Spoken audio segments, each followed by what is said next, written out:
ചാണ്ടിയുമ്മ ഈ ചോദ്യം V D സതീശനോട് ചോദിക്കുവാൻ ധൈര്യമുണ്ടോ? പ്രിയമുള്ളവരെ, കഴിഞ്ഞ ദിവസം ചാണ്ടിയുമ്മൻ MLA നടത്തിയ ഒരു പത്രസമ്മേളനം കാണുക. ഈ പത്രസമ്മേളനത്തിൽ അദ്ദേഹം പത്രക്കാരോട് പറയുന്നുണ്ട്, ഈ വരുന്ന തെരഞ്ഞെടുപ്പ് സമയത്ത് നമുക്ക് സോളാർ വിഷയം ചർച്ചയാക്കാം. ഉമ്മൻചാണ്ടിയെ ക്രൂശിച്ച ആരൊക്കെയാണെന്ന് നിങ്ങൾക്കറിയാമല്ലോ, എന്തുകൊണ്ടത് ചർച്ചാ വിഷയമാക്കുന്നില്ല? ആ വിഷയത്തിൽ ഇടത് സർക്കാർ തന്നെ നിയോഗിച്ച ആ CBIയുടെ ഒരു അന്വേഷണ റിപ്പോർട്ട് നമ്മുടെ മുന്നിലുണ്ട്. അതിവിടെ മാധ്യമങ്ങളോ മറ്റാരുമോ ചർച്ചയാക്കിയില്ല എന്ന് അദ്ദേഹം പറയുകയുണ്ടായി. നമുക്ക് ആ പത്രസമ്മേളനം ഒന്ന് കണ്ട ശേഷം ഉടനെ മടങ്ങി വരാം. ഉപദ്രവിച്ചിട്ടില്ല, പറഞ്ഞത് തെരഞ്ഞെടുപ്പ് മുന്നിൽ കണ്ടുള്ളൊരു അഭിപ്രായമാണ് എന്നുള്ളതാണ് കെ വി ഗണേഷ്കുമാർ പറഞ്ഞിരിക്കുന്നത്. ഞാനതിന് നേരത്തെ ഇതൊക്കെ പറഞ്ഞു കഴിഞ്ഞിരിക്കും. ഞാനിതിനെക്കുറിച്ച് ഇനി വീണ്ടും വീണ്ടും ആവർത്തിച്ച് പറയേണ്ട കാര്യമില്ല. അദ്ദേഹം അങ്ങനെയാണ് വിശ്വസിക്കുന്നെങ്കിൽ അദ്ദേഹത്തിൻ്റെ വിശ്വാസം അദ്ദേഹത്തെ രക്ഷിക്കട്ടെ. നിയമത്തിൻ്റെ മുന്നിൽ ഉള്ള കാര്യമല്ലേ, കോടതിയിലുള്ള കാര്യമല്ലേ. ഞാനിതിൽ കൂടുതൽ ഒന്നും കമൻറ്റ് ചെയ്യണ്ട. ഞാൻ പറഞ്ഞതെല്ലാം ആ പ്രസംഗത്തിൽ എല്ലാം ഉണ്ട്. ആ പ്രസംഗത്തിൽ എല്ലാം ഉണ്ട്. അദ്ദേഹത്തിന് അതുകൊണ്ട് തന്നെ ഞാൻ ഇനി കൂടുതൽ ഈ ഒരു വിവാദത്തിൽ കൂടുതൽ ഞാൻ പറയേണ്ട കാര്യമില്ല. പക്ഷേ ചില കാര്യങ്ങൾ, ചില ചോദ്യങ്ങൾ കേരള പൊതുസമൂഹത്തിന് മുന്നിലുണ്ട്. എങ്ങനെയാണ് ഉമ്മൻചാണ്ടിയുടെ പേര് വന്നത് എന്നുള്ള ചോദ്യം ചോദിക്കേണ്ടതല്ലേ? മാത്രമല്ല, CBIയുടെ റിപ്പോർട്ട് വേണ്ട വിധം ചർച്ച ചെയ്തിട്ടില്ല കേരളം. ഈ ഇലക്ഷൻ സമയത്ത് ചർച്ച ചെയ്യാം. CBIയുടെ റിപ്പോർട്ട് നമ്മൾ ചർച്ച ചെയ്തിട്ടുണ്ടോ? അതിന്റെ വിശദാംശങ്ങൾ എന്താണെന്ന് മാധ്യമങ്ങൾ കേരളത്തിലെ ജനങ്ങളെ അറിയിക്കണം എന്നാണ് ഞാൻ പറയുക. നിങ്ങൾ അറിയിക്കണം എന്താണ് അതിനകത്തുള്ളത്, എന്താണ് ഉമ്മൻചാണ്ടിയെ പറ്റി അതിനകത്തുള്ളത്, വിവിധ ആൾക്കാരെ പറ്റി ഉള്ളതെന്ന് നിങ്ങൾ പറയൂ. കാരണം നമുക്കൊരു കമ്മീഷൻ ഉണ്ടായിട്ട് ആ കമ്മീഷൻ നമുക്കൊരു പൂർണ്ണമായിട്ടൊരു ക്ലാരിറ്റി വരുത്തിയിട്ടില്ല. അതൊരു യാഥാർത്ഥ്യമല്ലേ? അതുകൊണ്ട് CBI ചിലപ്പോൾ ക്ലാരിറ്റി വരുത്തുമായിരിക്കാം. ആ റിപ്പോർട്ട് കൂടി നമുക്ക് ചർച്ച ചെയ്യാം. നിങ്ങൾ 9 വർഷക്കാലം മുമ്പ് ഒരുവിധം എല്ലാ ദിവസവും ചർച്ച ചെയ്ത ഒരു ടോപ്പിക്കാണ് സോളാർ. അപ്പം നിങ്ങൾ തന്നെ ഉത്തരവാദിത്വം ഏറ്റെടുത്ത് CBIയുടെ കൂടി ചർച്ച നടത്തുവാൻ തയ്യാറാണ് എന്നുള്ളതാണ് എനിക്ക് പറയാനുള്ളത്.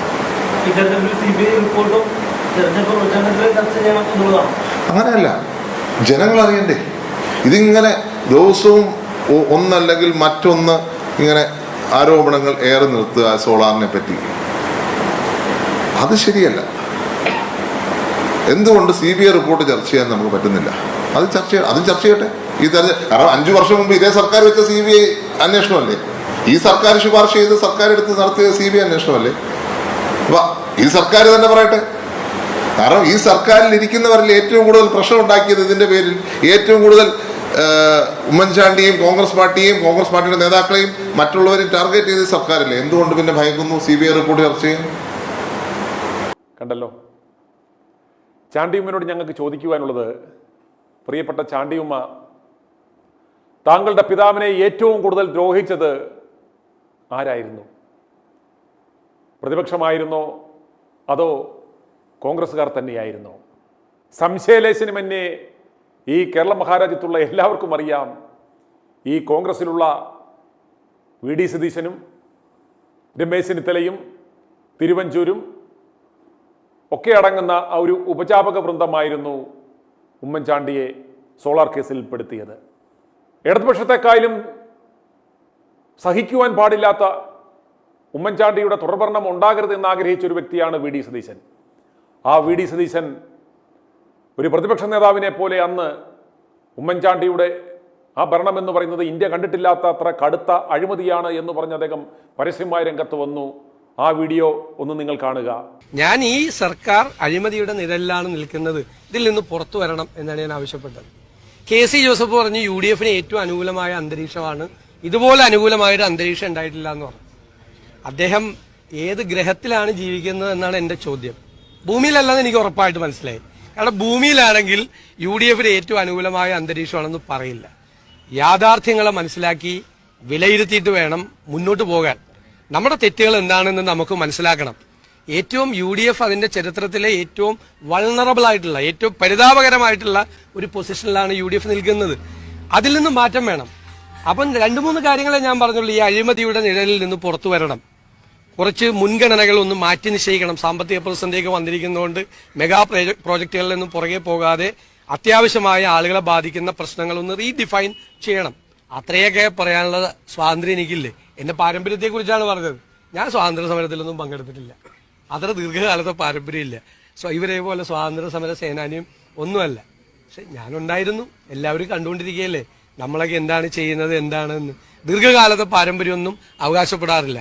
പക്ഷേ ഞാൻ ചോദിക്കട്ടെ, ഇവരെല്ലാം ഏത് പ്രായത്തിലാണ് ഇവരെയൊക്കെ വിമർശിച്ചിട്ടുള്ളത്? ഈ വിമർശിക്കാൻ ഒരു പ്രായം വേണോ? AK ആന്റണിയുടെ പ്രായമായാൽ മാത്രമേ ഒരു വിമർശനപൂർവ്വം സംസാരിക്കാൻ, ഒരു തെറ്റ് ചൂണ്ടിക്കാണിക്കാൻ പാടുള്ളൂ. അപ്പൊ ഇവരൊക്കെ ഏത് പ്രായത്തിലാണ് സംസാരിച്ചിരിക്കുന്നത്? ശ്രീ കരുണാകരനെയും ശ്രീ AK ആന്റണിയുടെയും സർക്കാരുകളെ അട്ടിമറിക്കാൻ വേണ്ടി ഗൂഢാലോചന നടത്തിയ ആളുകളല്ലേ? അതിന് മുഖ്യ കാർമ്മികത്വം വഹിച്ച ആളുകളല്ലേ? അവർക്ക് പറയാൻ അവർക്ക് വേറെ ആരും ഒന്നും സംസാരിക്കരുത് എന്ന് പറയാനുള്ള സ്വാതന്ത്ര്യം എന്താ?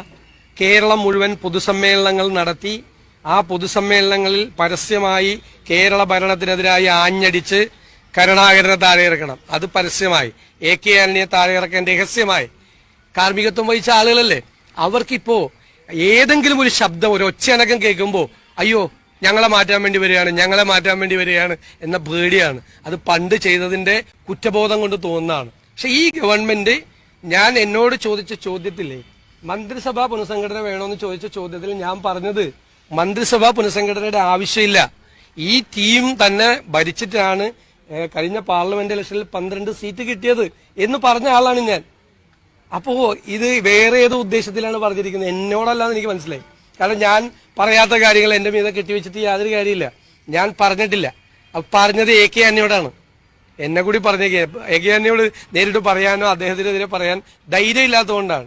എന്തുകൊണ്ടാണ് AK ആന്റണിയെ പോലുള്ള മുതിർന്ന ഒരു നേതാവ്, അഴിമതിരഹിതനായ ഒരു നേതാവ്, ഇന്ത്യയിലെ കോൺഗ്രസിന്റെ അഭിമാനമായി ഉയർത്തിക്കാട്ടാൻ കഴിയാവുന്ന ഒരു നേതാവ് കേരളത്തിൽ വന്ന് കേരളം മുഴുവൻ അഴിമതി നിറഞ്ഞിരിക്കുകയാണെന്ന് പറയാനുണ്ടായ സാഹചര്യത്തെക്കുറിച്ച് ആദ്യം വിലയിരുത്തണം.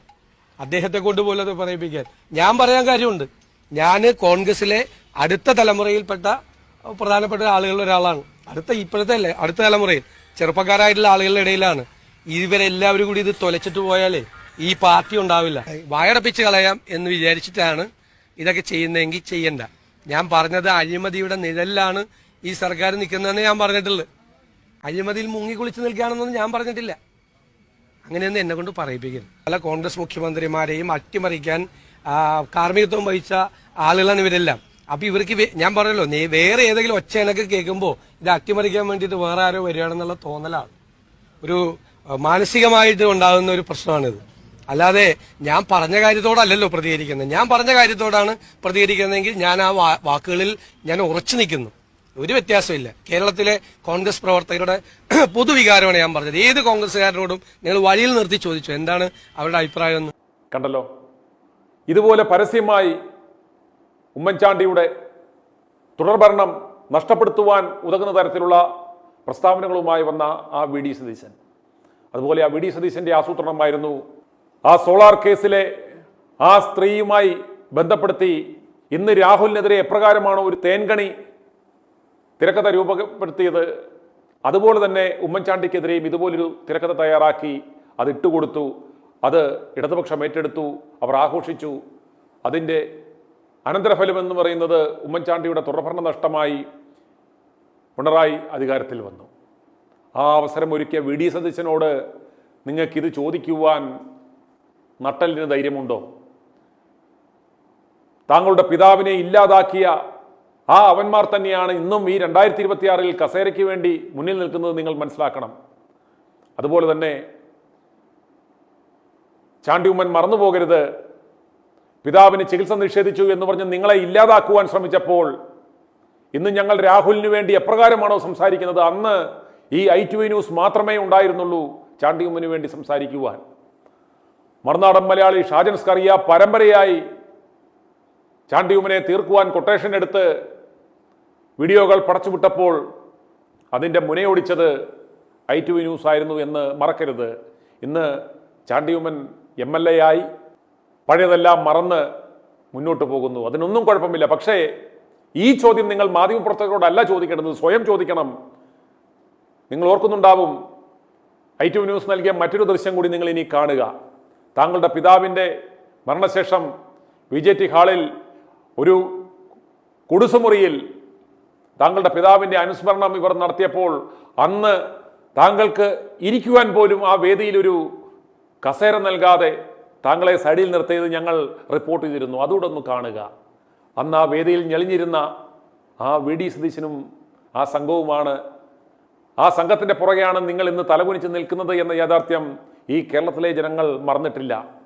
അതുകൊണ്ട് ഈ വരാൻ പോകുന്ന നിയമസഭാ തെരഞ്ഞെടുപ്പ് കാലത്ത് ഉമ്മൻചാണ്ടിയെ വേട്ടയാടിയ കഥകളും അതാരൊക്കെയാണെന്നും ആ CBI റിപ്പോർട്ടിലെ ആ സരിതയുടെ കൊച്ചിൻ്റെ തന്തയുടെ പേരൊക്കെ നമ്മൾ ചർച്ച ചെയ്യുന്നത് വളരെ നല്ലതാണ്.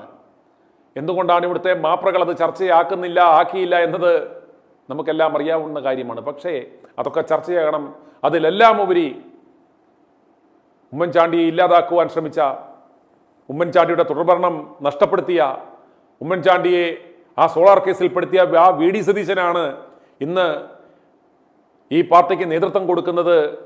ഈ ചോദ്യം നിങ്ങൾ ആ VD സതീശന്റെ മുഖത്ത് നോക്കി ചോദിക്കുവാനുള്ള ആർജവം കാണിച്ചാൽ നിങ്ങൾക്ക് ധൈര്യമുണ്ടെന്ന് ഇവിടുത്തെ ജനങ്ങൾ പറയും. നിങ്ങളുടെ പിന്നിൽ ജനങ്ങൾ അണിനിരക്കും.